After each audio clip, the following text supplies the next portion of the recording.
Hello everyone, welcome to Abhipedia powered by Abhimanyu IAS. तो जैसा कि आपको पता है, हमारा वार्म अप सेशन चल रहा है IBPS SO law officer exam के लिए। हमने एग्जाम का पैटर्न समझ लिया, हमने एग्जाम की डेट्स हमें पता चल गई कि एक्सपेक्टेड डेट्स कौन सी हैं, और हमने प्री और मेंस का सिलेबस भी देख लिया कि क्या सिलेबस रहने वाला है क्या नहीं। आज की वीडियो इज़ वेरी इंपॉर्टेंट। आज की वीडियो में हम एक बहुत इंटरेस्टिंग टॉपिक के बारे में बात करने जा रहे हैं, और वो टॉपिक क्या है? जॉब प्रोफाइल, सैलरी और पर्क्स। जब हम सैलरी के बारे में सुनते हैं ना, तो हम वैसे ही उस एग्ज़ाम को प्रिपेयर करने के लिए मोटिवेट हो जाते हैं कि कितनी सैलरी है, क्या पर्क्स रहेंगे, और आप जब लॉ ऑफिसर बन जाएंगे उसके बाद आपका क्या काम रहेगा, आपकी जॉब प्रोफाइल क्या होगी और आपकी करियर ग्रोथ क्या होगी। ये सब क्वेश्चंस हमारे माइंड में हमेशा आएंगे जब भी हम एग्जाम के लिए प्रिपेयर करेंगे। तो आज की वीडियो में मैं आपको इन सब क्वेश्चंस का आंसर बताने वाली हूँ। तो चलिए शुरू करते हैं। देखिए, आप जब लॉ ऑफिसर बन जाएंगे उसके बाद आप कौन कौन सा वर्क आप हैंडल करने वाले हैं, आप क्या क्या काम करने वाले हैं, वो देखिए। First, handle all the legal work. Obviously आप लॉ ऑफिसर बनने वाले हैं तो आप एक बैंक का, जिस भी बैंक में आप रिक्रूट होते हैं उस बैंक का आप लीगल वर्क हैंडल करेंगे। क्या क्या वर्क आपका लीगल वर्क रहेगा, जितना भी रहेगा आप उसको हैंडल करेंगे। देखिए, ensures that all rules and regulations are followed by the bank. आपका बैंक जो भी रूल्स हैं, रेगुलेशंस हैं, आरबीआई ने रेगुलेट किए हैं, उन सबको फॉलो कर रहा है या नहीं कर रहा, आप वो भी देखेंगे। Work according to DRT, SARFAESI, NCLT etcetera. हमें पता है डेट रिकवरी ट्रिब्यूनल कि बैंक्स के केसेस जो हैं डीआरटी में जाते हैं, और कुछ केसेस कुछ बैंक्स एनसीएलटी के साथ भी डील करते हैं, national company law of law tribunal. तो वो आप वर्क हैंडल करेंगे, ठीक है। Assist panel advocates of bank.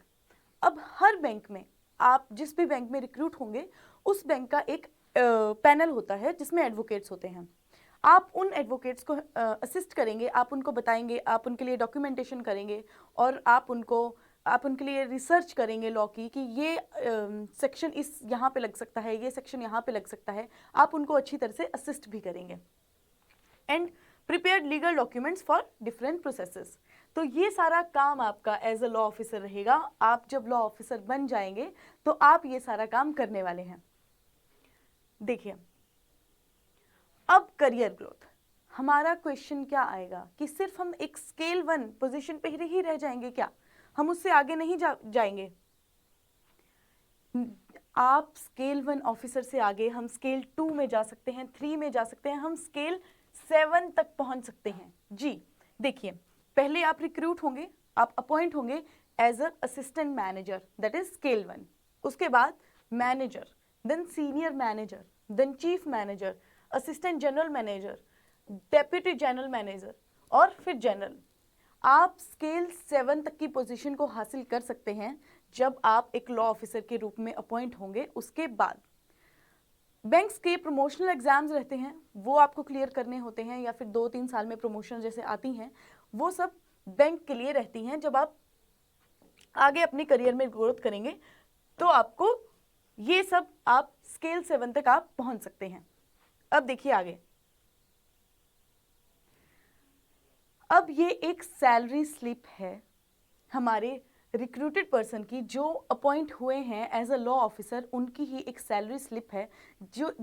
इस पूरी सैलरी स्लिप से आपको पता लग जाएगा कि क्या क्या सैलरी रहती है, कौन कौन से अलाउंसेस मिलते हैं और कितनी अमाउंट रहती है। तो देखिए, सबसे पहले बेस सैलरी 36,000 हो गई है। पहले इट वॉज 28,000, बट अब बेस सैलरी 36,000 हो गई है। उसके बाद डियरनेस अलाउंसेस हम देखेंगे तो 8,593 आपके डियरनेस अलाउंसेस हो गए हैं। उसके बाद house rent allowances 2,520, city compensatory allowances 1,150। अब ये कुछ ऐसे अलाउंसेस हैं जो सिटीज़ के ऊपर डिपेंड करते हैं। अगर आप मुंबई में जाएंगे तो शायद उनके जो आपको अलाउंसेस मिलेंगे वो ज़्यादा मिलेंगे।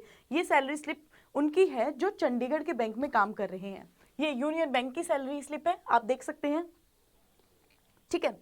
उसके बाद आप देखिए स्पेशल अलाउंसेस, वो आपको 5904 मिल रहे हैं।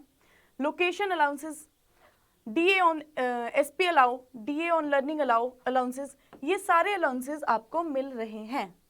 तो देखिए ये आपकी सैलरी बन जाती है, ये इस सबको मिला के आपकी सैलरी बन जाती है 56,319।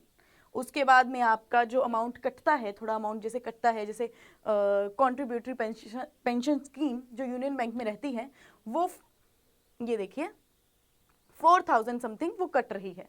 उसके बाद आपकी सैलरी कितनी पहुंच गई, 51,860। तो अप्रॉक्स आप कह सकते हैं कि आपकी सैलरी 52,000 तो आपको मिलेगी ही मिलेगी। 52,000 सैलरी आपको मिलने ही वाली है आप एज अ लॉ ऑफिसर जब अपॉइंट होते हैं। तो देखिए बहुत ही अच्छा अमाउंट है। जब आप लॉ ग्रेजुएट होकर, जब आप लॉ डिग्री कर कर निकलते हैं और अगर आप ये एग्ज़ाम क्रैक कर लेते हैं तो आपको सीधे ही 52,000 आपको मिलने वाला है और ये बहुत ही अच्छा अमाउंट है। तो इस एग्ज़ाम को प्रिपेयर करने के लिए जो मोटिवेशन फैक्टर है, आई थिंक आपको वो मिल गया होगा कि भैया इतनी सैलरी तो आपको मिल जाएगी जब आप ये एग्ज़ाम क्रैक करेंगे तब। ठीक है, अब देखिए, अब सिर्फ ऐसा ही नहीं है कि आपको सिर्फ सैलरी ही मिल रही है, उसके बाद भी कुछ एडिशनल पर्क्स मिलते हैं जो गवर्नमेंट जॉब में आपको मिलते ही, आपको पता होगा। तो ये यूनियन बैंक में जो मिल रहे थे, जो मैंने आपको बताया, हमारी फ्रेंड जिनको जो लॉ ऑफिसर हैं उनको मिल रहे हैं, वो ये देखिए, medical allowances 20K annually, 20,000 annually medical allowances, entertainment allowances 20K annually, cleaning expenses 1650 पर क्वार्टर और पेट्रोल 35 लीटर्स मंथली उनको मिल रहा है। देखिए अब ये भी डिपेंड करता है सिटी टू सिटी। अब किसी सिटी में जो बड़ी सिटीज़ हैं, ये मैं आपको बता दूं, चंडीगढ़ सिटी में वो अपॉइंट हुए हैं, लेकिन अगर मुंबई में जाएं तो उससे ज़्यादा आपको लीटर्स मिल सकते हैं। ये सिटीज टू सिटीज़ डिफरेंशिएट करता है, लेकिन ये अलाउंसेस आपको मिलते ही मिलते हैं, एडिशनल पर्क्स आपको मिलते ही हैं। तो देखिए हमने हर एक बात कर ली, आपको सैलरी के बारे में बता दिया, करियर ग्रोथ के बारे में बता दिया। तो आई थिंक ये बहुत ही ज़्यादा मोटिवेशनल फैक्टर होते हैं किसी भी एग्ज़ाम को क्रैक करने के लिए, कि जब मैं ये एग्ज़ाम क्रैक करने के बाद मेरे फाइनेंशियल एस्पेक्ट्स कैसे रहेंगे, फाइनेंशियली मैं कितनी स्टेबल हो सकती हूँ या हो सकता हूँ। तो आई थिंक ये जॉब अपॉर्चुनिटी ये बहुत ही अच्छी है लॉ ग्रेजुएट्स के लिए। आपको मैंने बता दिया कि 52K अप्रॉक्स आपको सैलरी मिल सकती है। तो यही बात है, ये मोटिवेशन फैक्टर आपको मिल जाता है। बहुत ही अच्छा एग्ज़ाम है, क्रैकेबल एग्ज़ाम है, हम अच्छे से तैयारी करेंगे। अभी ये देखिए हमारा वार्म अप सेशन की हमने 3 वीडियोस कंप्लीट कर दी हैं, आपको पूरा ओवरव्यू हमने आपको एग्ज़ाम के बारे में बता दिया। अब जो आने वाली वीडियोस हैं उनमें क्या रहेगा, उनमें हमने जैसे कल देखा था बैंकिंग सब्जेक्ट्स, जो बैंकिंग से रिलेटेड हैं सब्जेक्ट्स, हमने देखा था कि कुछ ऐसे एक्ट्स इंट्रोड्यूस होते हैं हमेशा। अब हम उनके बारे में बात करेंगे, उन एक्ट्स में जो प्रीवियस ईयर क्वेश्चंस आए थे हम उनके बारे में बात करेंगे। हमारी आने वाली वीडियोस आप ज़रूर देखिएगा, इस एग्ज़ाम के पॉइंट ऑफ व्यू से वो बहुत ही ज़्यादा इंपॉर्टेंट है। So please guys subscribe to the channel, ताकि आपको वो वीडियोस पता लग सकें, वो जानकारी मिल सके। बेल आइकन ज़रूर दबाइएगा ताकि आपको नोटिफिकेशन आ जाए कि जी न्यू वीडियो आ गई है और अब तो मुझे इसको देखना है, बिकॉज मुझे लॉ ऑफिसर का एग्ज़ाम क्रैक करना ही करना है। तो guys thank you so much. आज का लेक्चर यहीं पे ख़त्म करते हैं, आज का सेशन यहीं पे ख़त्म करते हैं। आई होप आपको ये सेशन अच्छा लगा होगा और मोटिवेशन फैक्टर मैंने आपको बता दिया। Thank you so much guys.